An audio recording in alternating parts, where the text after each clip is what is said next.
Hi friends, welcome to my channel Jyoti educational centre.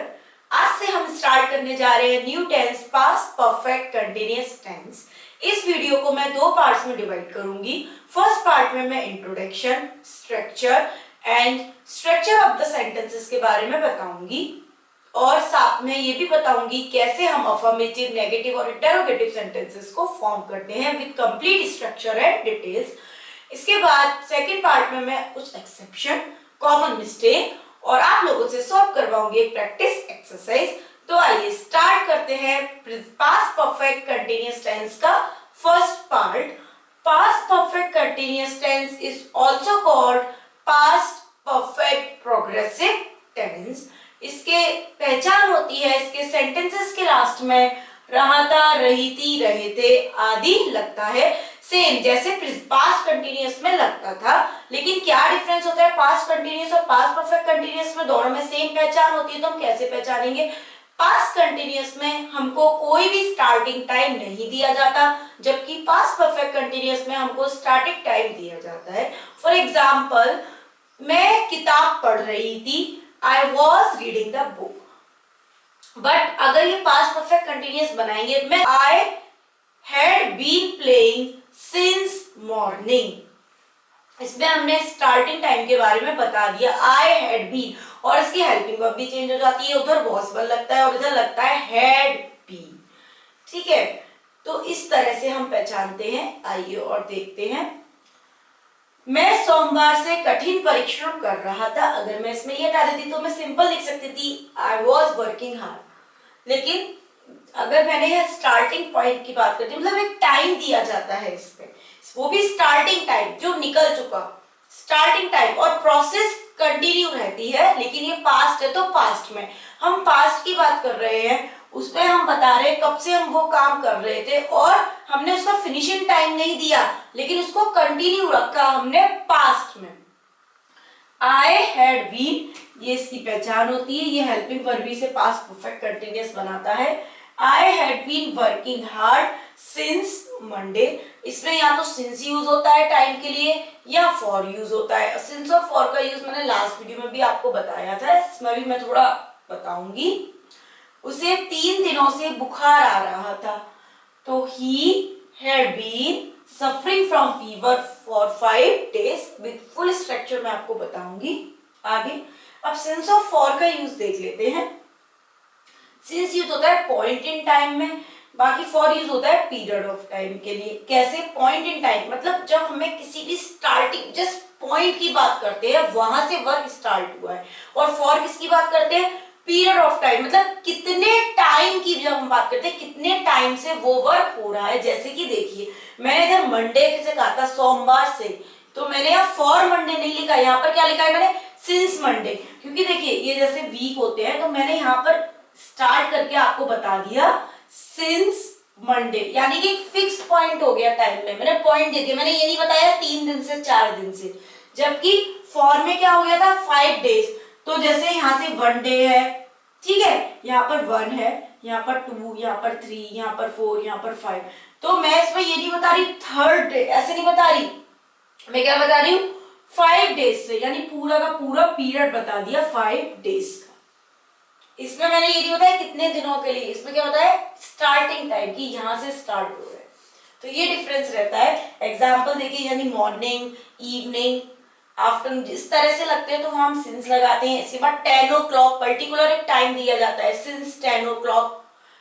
ठीक है, yesterday, yesterday में भी क्या लगता है? सिंस लगता है 10 o'clock। इसके बाद हम किसी मंथ की बात कर रहे हो, पर्टिकुलर टाइम दे रहे हैं, सिंस जुलाई, सिंस मार्च, सिंस फेब, इस टाइप से हम सिंस का यूज करते हैं। इसके बाद फॉर का यूज 4 days, जैसा कि मैंने आपको बताया टाइम के लिए, 4 months। लेकिन अगर उस मंथ का पर्टिकुलर बता दिया जाए कौन सा मंथ, तो हम हमेशा सिंस यूज करते हैं, हमको एक पॉइंट दे दिया जाए। और अगर हम उसकी बात करते हैं नंबर, जहां पर हमें नंबर दिए जाए कि कितने नंबर कितने टाइम से चल रहा है, 4 days, 5 days, 1 day, वहां पर हम हमेशा फॉर लगाते हैं, जैसे 30 minutes, इस टाइप से। अब मैंने यहाँ टाइम की बात की थी 10 o'clock, तो मैंने यहाँ सिंस लगाया। और अगर 30 minutes, कितने मिनट से चल रहा है, मैंने पर्टिकुलर पॉइंट की बात नहीं की कि यहाँ से स्टार्ट हुआ है। इस टाइप से हम सिंस और फॉर का यूज करते हैं। गोइंग टू यूज, कैसे हम इसका यूज करते हैं? टू इवेंट्स, कभी कभी टू इवेंट्स को शो करने के लिए भी हम पास्ट परफेक्ट कंटिन्यूअस का यूज करते हैं। जैसे the enemy had been preparing for many years before the Kargil war started. Enemy जो है, शत्रु जो है, बहुत सालों से प्रिपेयर कर रहा था, मतलब किसी दूसरी उसको डिफीट देने के लिए, अपने एनिमी को कारगिल वार स्टार्ट होने से पहले, मतलब कारगिल वार के लिए वो बहुत पहले से ही प्रिपेयर कर रहा था। अच्छा, यहाँ पर आपने एक चीज देखी, यहाँ पर फर्स्ट वाले सेंटेंस में तो हमने यूज किया है पास्ट परफेक्ट कंटिन्यूअस और सेकंड में हमने यूज किया है पास्ट इंडेफिनिट, यानी कि दोनों सेंटेंसेस में पास्ट परफेक्ट कंटिन्यूअस यूज नहीं होगा, एक में होगा पास्ट इंडेफिनिट यूज। तो ये बात आप ध्यान रखिएगा। The enemy had been preparing for many years. अब हमने हैड बीन क्यों लगाया है? बहुत, फॉर मेनी इयर्स, कई सालों से, मतलब फॉर 10 इयर्स। इसी टाइप से अगर आपको नंबर ना दिया जाए यहाँ पर और ऐसे वर्ड लिखा जाए फॉर मेनी ईयर या फॉर लॉन्ग इयर्स, तो भी हम फॉर का ही यूज करते हैं, क्योंकि वो भी एक पीरियड ऑफ टाइम हो गया, लेकिन कई सालों के लिए हमें पर्टिकुलर नंबर नहीं दिया। ठीक है, इसलिए यहाँ पर पास्ट परफेक्ट कंटिन्यूअस का यूज हुआ है, ना कि पास्ट कंटिन्यूअस का। Before the Kargil war started, और बिफोर वाला सेंटेंस जो बनेगा पास्ट इंडेफिनिट में। तो इस तरह से टू इवेंट्स जब भी होते हैं और उसको हम बिफोर से कनेक्ट करते हैं, ठीक है, तो इसमें फर्स्ट वाले में हम लगाते हैं परफेक्ट कंटिन्यूअस यानी कि पास्ट परफेक्ट कंटिन्यूअस, सेकंड वाले में हम यूज करते हैं पास्ट इंडेफिनिट का। Started in past and continued in past, जैसा कि मैंने बताया था, किसी मूवमेंट की हम जब कोई बात करें, वो काम वो पास्ट हो गया, वो अभी भी नहीं हो रहा, स्टार्टेड हुआ था पास्ट में, और लेकिन वो खत्म भी कहाँ हुआ था, मतलब कंटिन्यू होने की भी हम पास्ट में ही बात कर रहे हैं। जैसे कि प्रेजेंट परफेक्ट कंटिन्यूअस में क्या होता था फ्रेंड्स? प्रेजेंट परफेक्ट कंटिन्यूअस में स्टार्टिंग होता था पास्ट में and continue up till now, और अभी तक वो कंटिन्यू ही है प्रेजेंट में। प्रेजेंट परफेक्ट कंटिन्यूअस में यही होता था, लेकिन इसमें क्या था, सब कुछ पास्ट ही हो गया, लेकिन कंटिन्यू, फिनिशिंग टाइम हमें फिर भी नहीं पता, हमें स्टार्टिंग टाइम पता था, पास्ट में स्टार्ट हुआ था और पास्ट में कुछ टाइम के लिए वो कंटिन्यू रहा।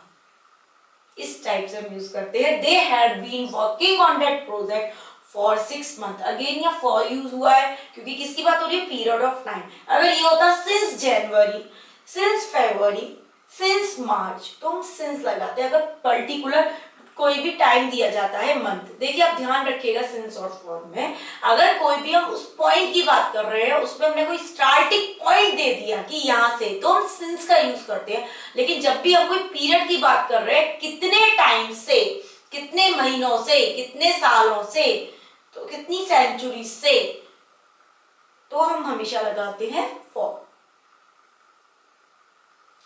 Third point, cause of something in the past. जब किसी चीज का हमें कॉज बताना होता है, कारण बताना होता है कि क्योंकि ऐसा क्यों हो रहा है, तो उसमें हम यूज करते हैं पास्ट परफेक्ट कंटिन्यूअस का। आइए देखते हैं एग्जांपल के साथ। Rita gained weight because he had been overeating. अब रीता गेन वेट, ये तो हमारा पास्ट हो गया, हमने इसे इंडेफिनिट में बताया, रीता ने वेट गेन किया, लेकिन क्यों? बिकॉज, इसमें विदाउट टाइम भी हमें पास्ट परफेक्ट कंटिन्यूअस करना है। He had been overeating, क्योंकि वो बहुत ज्यादा खाने लगी थी। इसका मतलब ये नहीं है उसने एक ही दिन ज्यादा खाया या फिर एक पर्टिकुलर टाइम पे, यानी कि वो कई महीनों से हो सकता है ज्यादा खा रही हो, कई सालों से उसका इफेक्ट अब धीरे धीरे सामने आ रहा हो। तो जब लॉन्ग टाइम, मतलब बहुत टाइम से कोई चीज रिपीट हो रही होती है, कंटिन्यू हो रही होती है, तब हम यूज करते हैं पास्ट परफेक्ट कंटिन्यूअस का।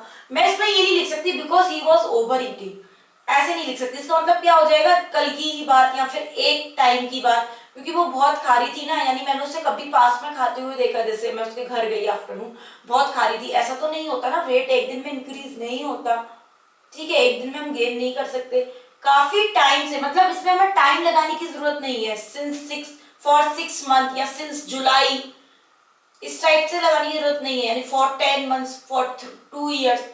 इसमें अंडरस्टूड है कि ये प्रोसेस बहुत ही लंबे टाइम से, लॉन्ग टाइम से चल रही है, ये प्रोसेस बहुत ही लंबे समय से चल रही है।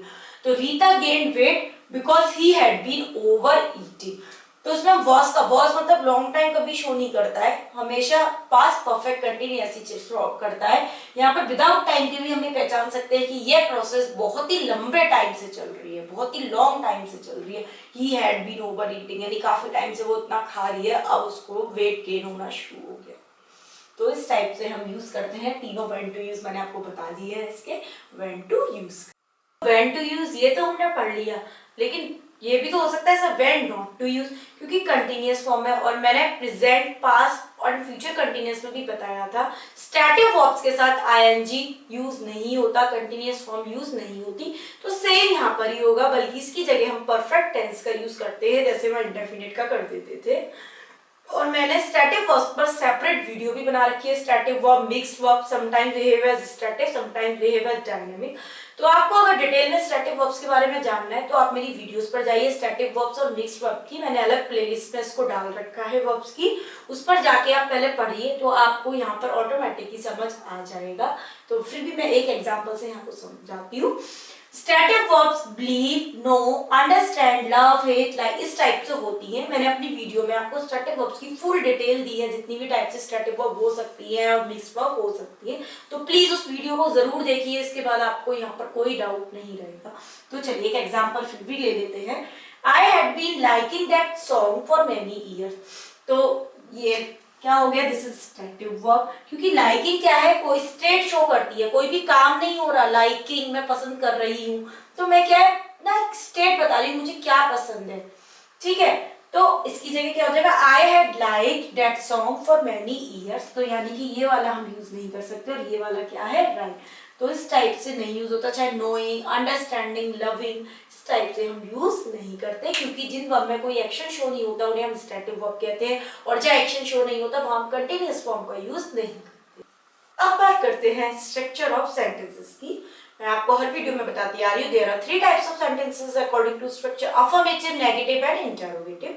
Affirmative sentences are positive sentences जिसपे हम कोई बात बोलते हैं, नेगेटिव सेंटेंसेस जिसमें हम नॉट का यूज करते हैं, एंड इंटरोगेटिव जिसमें हम कोई क्वेश्चन करते हैं। तो आइए स्टार्ट करते हैं अफर्मेटिव सेंटेंसेस के साथ। सबसे पहले बात करते हैं अफर्मेटिव सेंटेंसेस का स्ट्रक्चर क्या होता है। सब्जेक्ट, हैड बीन और कंटिन्यूअस आ गया तो मतलब मेन वर्ब की फॉर्म में क्या लग जाएगा, आईएनजी, इसके बाद ऑब्जेक्ट, और इसके बाद सिंस या फॉर, वो मैंने आपको बताया है सिंस आएगा या फॉर, और प्लस उसके बाद जो टाइम है, ठीक है। तो इतना अगर आप छोड़ दे तो बहुत सिंपल ये हो गया है। और इसमें हेल्पिंग वर्ब क्या यूज होती है, हैड बीन। आपको ये भी नहीं देखना सिंगल है या प्लूरल है, इसमें सिर्फ हैड बीन यूज होगी, जैसा कि प्रेजेंट परफेक्ट कंटीन्यूअस में आपको देखना पड़ता था हैज बीन या हैव बीन, इसमें वो भी नहीं है, ये उससे भी सिंपल है। तो देखते हैं एग्जांपल से। वह सुबह से सो रही थी, ठीक है। तो ठीक है, सबसे पहले सब्जेक्ट शी। अब तक तो आप आई थिंक इस स्ट्रक्चर में एक्सपर्ट भी हो गए होंगे, इतने तरह के टेंस है, एक तरह से आप मान लीजिए परफेक्ट कंटीन्यूअस रिपीट ही है कंटीन्यूअस टेंस का, बस उसमें ये स्ट्रक्चर का पार्ट और बढ़ जाता है, सिंस, फॉर प्लस टाइम। अगर आप ये छोड़ दें और हेल्पिंग वर्ब बस इसमें ये लगा दें तो ये वही है। तो अब तक तो आप आई थिंक आपको आ भी गया होगा, ठीक है। लेकिन फिर भी मैं आपको स्टार्टिंग से आपको एक एक चीज एक्सप्लेन करती हूँ। वह सुबह से सो रही थी तो शी, वह की, ठीक है। अब इसके बाद हेल्पिंग वर्ब लगती है सब्जेक्ट के बाद, हेल्पिंग वर्ब में क्या होती है, हैड बीन, 2 वर्ड की हेल्पिंग वर्ब होती है, again had been, she had been sleeping, ठीक है। यहां तक बहुत सिंपल। अब इसके बाद सिंस आएगा या फॉर, मैंने आपको एग्जांपल से भी बताया था, जब भी हम पॉइंट की बात करते हैं या और हम जब कितनों की बात करते हैं, कितने टाइम से, तो हम पीरियड ऑफ टाइम की बात करते हैं जिसमें हम फॉर यूज करते हैं, लेकिन यहाँ पर पॉइंट की बात कर रहे हैं, स्टार्टिंग टाइम, कब से सो रही थी, सिंस मॉर्निंग। तुम्हारा नौकर 3 घंटे से खाना बना रहा था। अब तुम्हारा नौकर क्या हो गया, सब्जेक्ट, सब्जेक्ट योर सर्वेंट, इसके बाद हेल्पिंग वर्ब हैड बीन, इसके बाद मेन की फॉर्म में आईएनजी, खाना बनाने की कुक, आईएनजी लगा दो, कुकिंग, इसके बाद कुकिंग फूड, बचा हुआ पार्ट यानी कि ऑब्जेक्ट फूड, इसके बाद सिंस या फॉर, 3 घंटों से, इसमें मैंने पीरियड ऑफ टाइम की बात कर दी, कितने घंटों से, ठीक है। तो फॉर यूज होगा, फॉर 3 आवर्स। मैं मंगलवार से इतिहास याद कर रहा था। अच्छा, सबसे पहले इसका रूल सब्जेक्ट मैं, आई, फिर इसके बाद हेल्पिंग वर्ब हैड बीन, इसके बाद फॉर फॉर्म में आईएनजी मेन वर्ब की। मेन वर्ब क्या है? लर्न करना। लर्न में लगा दी हमने आईएनजी, हिस्ट्री, यहाँ तक खत्म। उसके बाद सिंस या फॉर, इसमें मैंने मंगलवार की बात की। अगर मैं कहती कितने दिनों से, तो फॉर लगाया था, लेकिन सिंस ट्यूसडे, क्योंकि मैंने एक स्टार्टिंग पॉइंट दे दिया। मैं ऐसे करती 2 वीक्स, 3 वीक्स ऐसे लगाती तो फॉर आता, लेकिन इसमें मैंने स्टार्टिंग एक फिक्स्ड पॉइंट दे दिया, यहां से वर्क स्टार्ट हुआ है और वो पास्ट में कंटिन्यू था। तो इस टाइप से, यानी I had been learning history since Tuesday. Affirmative के बाद हम बात करेंगे नेगेटिव। मैंने बस यहाँ नेगेटिव सेंटेंसेस लिखा है और कुछ भी अभी चेंज नहीं करा है, आप लोगों से मैं करवाऊंगी। अच्छा, नेगेटिव सेंटेंसेस जिसमें नॉट लगता है, और नॉट का लगता है हेल्पिंग वर्ब के बाद, जैसे कि कंटिन्यूअस लगता था वाज नॉट, वर नॉट, ठीक है, इस टाइप से। लेकिन यहाँ पर कहाँ लगेगा? अभी तक हैज बीन, हैव बीन कहाँ लगता था? नॉट, उन दोनों वर्ड के बीच में। जैसे हैड एक वर्ड है और बीन 2 है, तो इसके बीच में क्या लग जाएगा? नॉट, यानी सब्जेक्ट हैड नॉट बीन, और कुछ भी चेंज नहीं है, बिल्कुल सेम होगा। लेकिन आप ऐसे मत लगा देना had been not helping verb के बाद, क्योंकि ये 2 वर्ड की हेल्पिंग वर्ब है। जैसे फ्यूचर कंटिन्यूअस भी आपको ध्यान है, इसमें विल भी होता था, तो हम क्या लगाते थे? Will not be. ऐसी बहुत सारी अभी तक हम पढ़ चुके हैं। तो हेल्पिंग वर्ब पहले हैड नॉट बीन, ये पूरी हेल्पिंग वर्ब हो गई नेगेटिव में। तो चलिए देखते हैं। वह सुबह से नहीं सो रही थी, नहीं लगा देना है अब। तो क्या चेंज हो जाएगा? She had not been sleeping since morning. बाकी सेम जो मैं समझा चुकी हूँ। अगर आपने अफर्मेटिव सीख लिया तो आप उससे दोनों सेंटेंसेस इंटरोगेटिव आने वाले और नेगेटिव इजीली ही बनाते हैं। तुम्हारा नौकर 3 घंटे से खाना नहीं बना रहा था, योर सर्वेंट, तो क्या? बस नॉट। ठीक है, अगर आप डायरेक्ट नेगेटिव नहीं बना पाते, बिगिनर्स से, तो पहले आप अफर्मेटिव बनाइए और उसमें हैड के बाद क्या लगा दीजिए? Not, had not been. मैं मंगलवार से इतिहास याद नहीं कर रहा था, तो not. I had not been learning history since Tuesday। अगर आपको सिंस या फॉर में कोई भी डाउट है तो आप मुझसे पूछ सकते हैं मेरे कमेंट बॉक्स में। ये हो गया हमारा। Now interrogative sentences. सबसे पहले मैं बताना चाहूंगी इंटरोगेटिव सेंटेंसेस 2 टाइप्स के होते हैं, single interrogative and double interrogative. Single interrogative means होता है यस और नो टाइप सेंटेंसेस, जिसका आंसर हम यस और नो में केवल कर सकते हैं, और ये सेंटेंसेस स्टार्ट होते हैं हेल्पिंग वर्ब के साथ। और हिंदी में इसकी पहचान होती है, ये सेंटेंस स्टार्ट होते हैं क्या। लेकिन ये क्या क्या मतलब व्हाट नहीं होता। जैसे क्या मैं सुबह से खेल रही थी, क्या मैं सुबह से खाना बना रही थी, इस टाइप से। तो क्या, तो मैं इसका आंसर यस और नो में कैसे दे सकती हूँ? क्या तुम सुबह से खाना बना रहे थे, तो वो मुझसे क्या देगा? यस, तो मैं समझ जाऊंगी हाँ वो सुबह से खाना बना रहा था। और अगर वो कह देगा नो, तो मैं समझ जाऊंगी नहीं वो सुबह से खाना नहीं बना रहा था। तो इसलिए हम इनको बोलते हैं यस और no type sentences, single interrogative sentences. तो आइए देखते हैं स्ट्रक्चर। ये हेल्पिंग वर्ब से स्टार्ट होते हैं।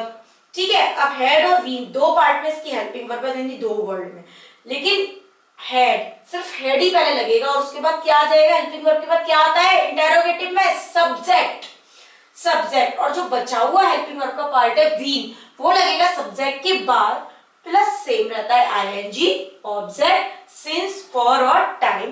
बस यहाँ पर क्या चेंज हो गया? सब्जेक्ट पहले हम इधर लिखते थे, बस वो सब्जेक्ट हेड के आगे चला गया। देखिए, अगर आपने अफर्मेटिव सेंटेंसेस सीख लिए ना, तो आपको किसी भी सेंटेंसेस में आगे कोई भी दिक्कत नहीं होगी। देखिए, सब्जेक्ट, यहाँ केवल सब्जेक्ट हो गया, और सब्जेक्ट अफर्मेटिव में इधर आता था हेड बीन, लेकिन अब क्या हो गया? बस सब्जेक्ट हेड के बाद आ गया, हेड और बीन को अलग कर दिया, बस यही होता है। तो had, subject, been, ING, object, और ये सब सेम है।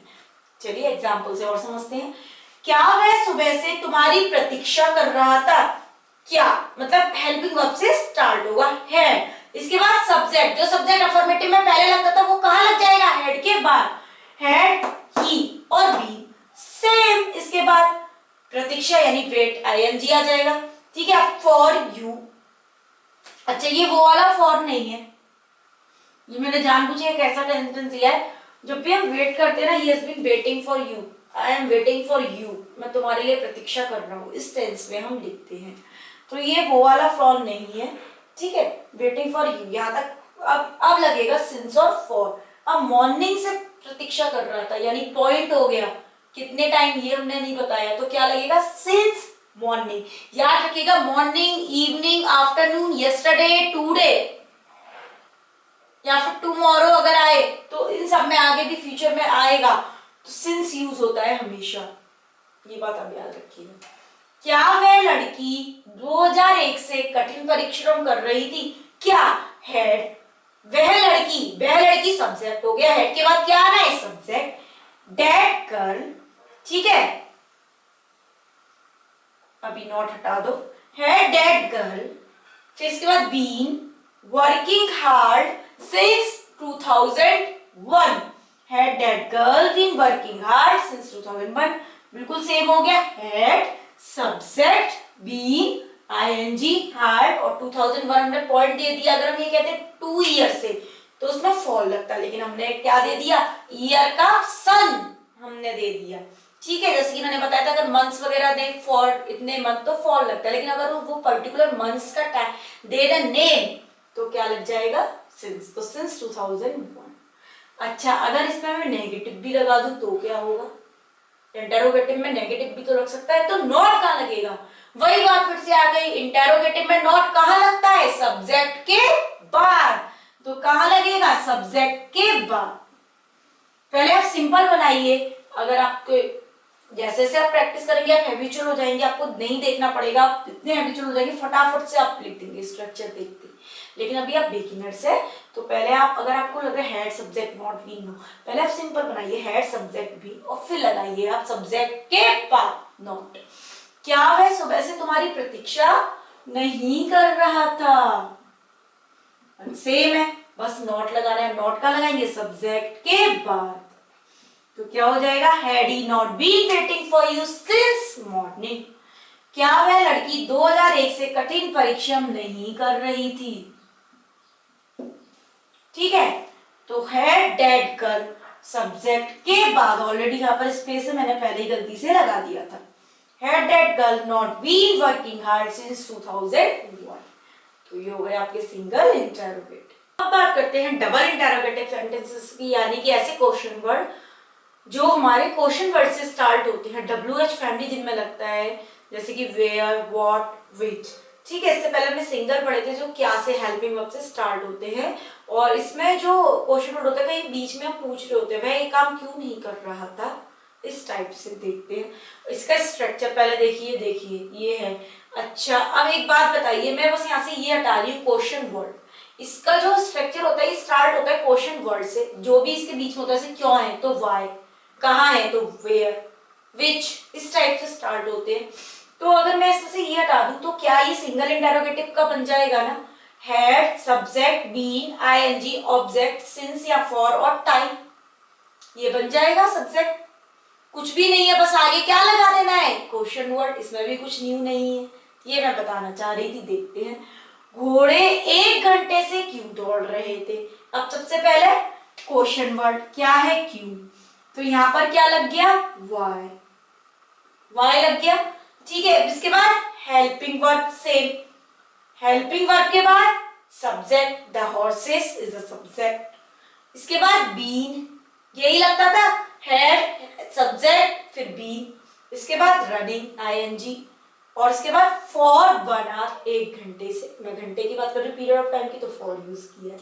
Why had the horses been running for 1 hour, इसमें भी कुछ नहीं है। अच्छा एक हम इसका नेगेटिव वाला लगा दे, अगर इसमें नेगेटिव आ जाए तो वकील साहब कुछ दिनों से कोर्ट क्यों नहीं जा रहे थे, तो ठीक है क्यों नहीं जा रहे थे भाई वाई, इसके बाद हेल्पिंग वर्ब हैड, इसके बाद सब्जेक्ट द लॉयर। अच्छा इसके बाद अगर नॉट नहीं होता तो being going to court for some days. अब यहाँ पे पहले फॉर की बात कर लेते हैं, सम डेज, इसमें मैंने टाइम नहीं दिया 1 डे 2 डे, लेकिन मैंने कहा था अगर हम वर्ड से भी पीरियड बता सकते भी हम फॉर का ही यूज करते हैं, क्योंकि इसमें हमें स्टार्टिंग पॉइंट एग्जैक्ट नहीं दिया जाता, इसमें भी हमें फॉर सम डेज कुछ दिनों से हो सकता है 4 दिन हो 5 दिन हो, लेकिन डायरेक्टली इसमें फिक्स नंबर ना देके हमने कोई वर्ड यूज कर दिया है जो ये शो कर रहा है काफी पीरियड ऑफ टाइम, ठीक है, इसलिए हमने यहाँ फॉर यूज किया। बात करते हैं नॉट की, नॉट कहाँ लगेगा सब्जेक्ट के बाद, तो why had the lawyer not been going to court for some days, देखिए सेम हो गया, बस सब्जेक्ट के बाद क्या लगा देना है नॉट, तो इस टाइप से आपके हो गए ये डबल इंटरोगेटिव सेंटेंसेस। तो यहाँ पर मेरी ये वीडियो इधर ही खत्म होती है। नेक्स्ट वीडियो में मैं आपको एक्सेप्शन, कॉमन मिस्टेक्स और प्रैक्टिस एक्सरसाइज बताऊंगी। ठीक है, तो अच्छे से आप इसे पढ़ के रखिएगा जिससे आप एक्सरसाइज सॉल्व कर सके। वो उसी पर ही बेस होगी, पूरे स्ट्रक्चर वगैरह जो अब तक मैं बताती आई हूँ। और इसके बाद अगर आपको मेरी कोई भी वीडियो में अभी तक डाउट है या इस वीडियो में डाउट है तो प्लीज मेरे कमेंट बॉक्स में कमेंट करके मुझे बताइए। आप मेरी मेल आईडी पर मुझे मेल भी कर सकते हैं। मेरी मेल आईडी नीचे डिस्क्रिप्शन बॉक्स में दी गई है। And if you like my video, press the like button and subscribe my channel and don't forget to press the bell icon button so that you can never miss any video. तो please मेरे channel को जरूर subscribe कीजिए। मिलते हैं next section में। Till then bye bye.